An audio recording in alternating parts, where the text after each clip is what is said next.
ఆ డబ్బులు ఎలా వస్తాయి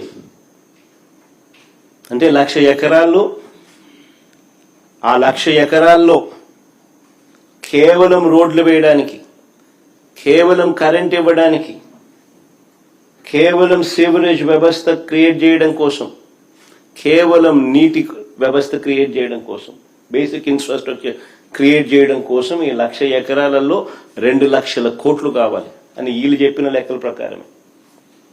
మరి ఈ డబ్బులు ఎలా వస్తాయి? ఎన్ని సంవత్సరాలు పడుతుంది?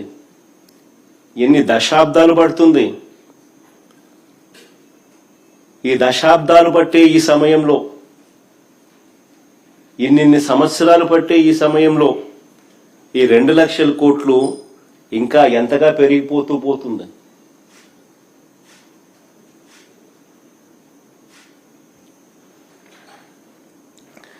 రెండు 2019కు ముందు ఈయనే స్వయంగా చేసిన మాస్టర్ ప్లాన్. 2019కు ముందు 50,000 ఎకరాలకు సంబంధించి బ్రహ్మాండమైన వరల్డ్ క్లాస్ రాజధాని ఇక్కడ వస్తా ఉందని ఈయనే మాస్టర్ ప్లాన్ తయారు చేసినాడు, మనందరికీ ఊదరగొట్టి, బాహుబలి సెట్టింగ్లన్నీ చూపించి. మరి 2019కు ముందు ఈయనే స్వయంగా చేసిన మాస్టర్ ప్లాన్ ను సడన్ గా ఈయనే ఎందుకు మారుస్తున్నాడు?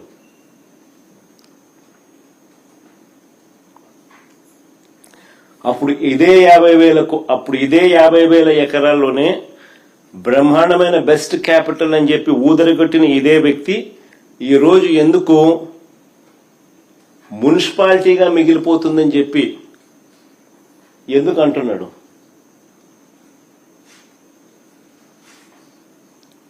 ఆ మాట అని ఇంకొక 50,000 ఎకరాలు కావాలంటున్నాడు. మరి ఇంతకు ముందు 50,000 ఎకరాలతోనే వరల్డ్ క్లాస్ సిటీ అని చెప్పిన వ్యక్తి ఈరోజు ఏమంటున్నాడు? ఆ 50,000 ఎకరాలే అంటే ఇది మున్సిపాలిటీగానే మిగిలిపోతుంది, అందుకని ఇంకొక 50,000 ఎకరాలు కావాలంటున్నాడు. అని ఎందుకు అంటా ఉన్నాడు? ఎక్కడా లేని విధంగా కాస్ట్ పర్ ఎస్ఎఫ్టీ, అడుక్కు అయ్యే ఖర్చు ఏకంగా 11,000 నుంచి 14,000 అవుతా ఉంది.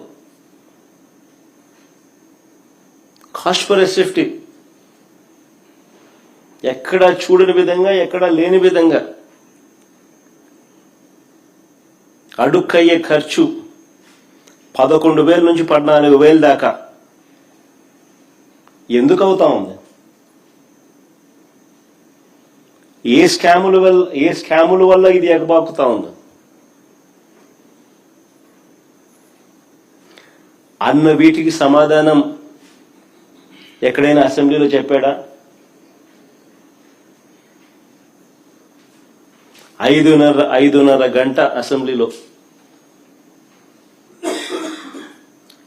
ఇటువంటి ప్రశ్నలకు ఏదైనా సమాధానం చెప్పాడా?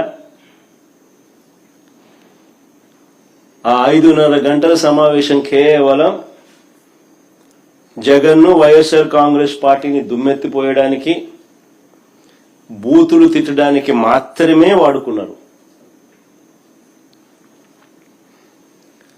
రాజధాని పేరిట పట్టపగలు తాను చేస్తా ఉన్న దోపిడీ నుంచి ప్రజలను డైవర్ట్ చేసేందుకు ఈ డ్రామాకు తెరలేపాడు.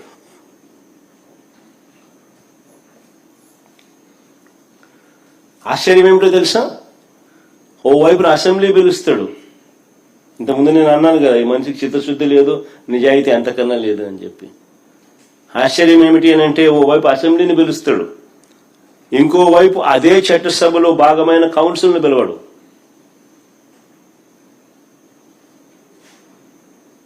ఇంకోవైపు అదే చట్టసభలో భాగమైన కౌన్సిల్ని పిలవడు. ఎందుకు?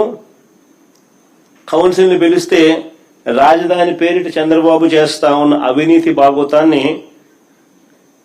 కౌన్సిల్లో సభ్యులు బయట పెడతారని.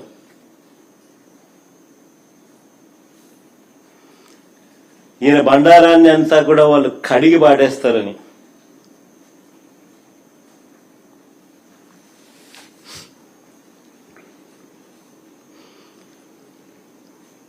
ఆశ్చర్యం కలిగించే విషయాలు ఇవన్నీ.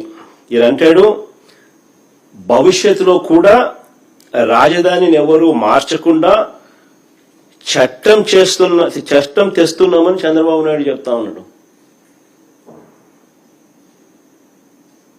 భవిష్యత్తులో కూడా రాజధానిని ఎవరు మార్చకుండా చట్టం తెస్తున్నామని చంద్రబాబు చెప్తా ఉన్నాడు.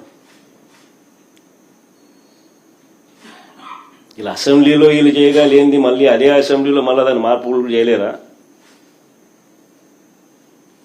చట్టాల గురించి మాట్లాడే ఈ వ్యక్తి చట్ట సవరణల గురించి మాట్లాడ్డా? తెలియదా ఈయనకేమన్నా? తెలుసు, కానీ డ్రామా. ఇంతకుముందు నేను చెప్పినట్టుగా ఈ డ్రామా అంతా ఎందుకు? తన అవినీతిని కప్పిపుచ్చుకునేందుకు డ్రామా. ఏ చట్టమైనా కూడా చట్టసభ ద్వారా చట్టం చేయగలుగుతుంది, చట్టంలో సవరణలు కూడా చేయగలుగుతుంది. ఇది అందరికీ తెలిసిన విషయాలే. 3 ఏళ్ల పిల్లోడు 6 ఏళ్ల పిల్లోడిని అడిగినా చెప్తారు. కానీ చంద్రబాబు నాయుడు ఏదో కొత్తగా ప్రజలకు తెలియనట్టుగా, దాన్ని పక్కదోవ పట్టించేట్టుగా, దాన్ని ఏదో విప్లవాత్మకంగా తీసుకొని వస్తానట్టుగా ఓ బిల్డప్, దానికి ఒక కథ, ఎందుకు అదంతా చేస్తా ఉన్నాడంటే తన అవినీతి నుంచి టాపిక్ డైవర్ట్ చేసింది.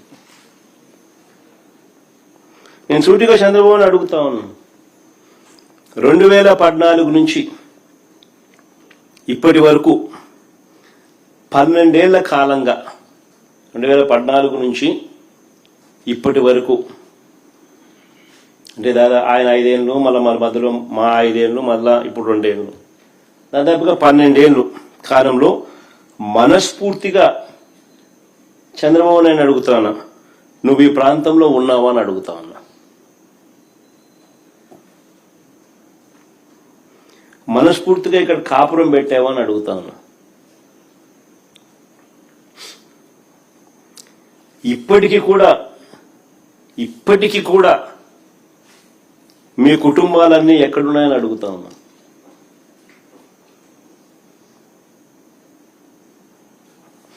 (2019) వరకు హైదరాబాదుకు షటిల్ సర్వీస్,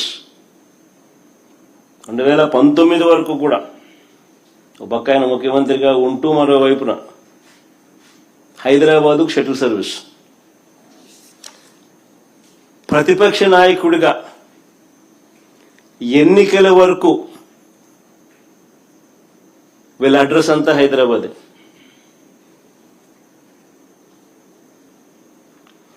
ఇప్పుడు కూడా వారానికి 2 రోజులు, వారానికి 5 రోజులే ఇక్కడ. అది ఈయన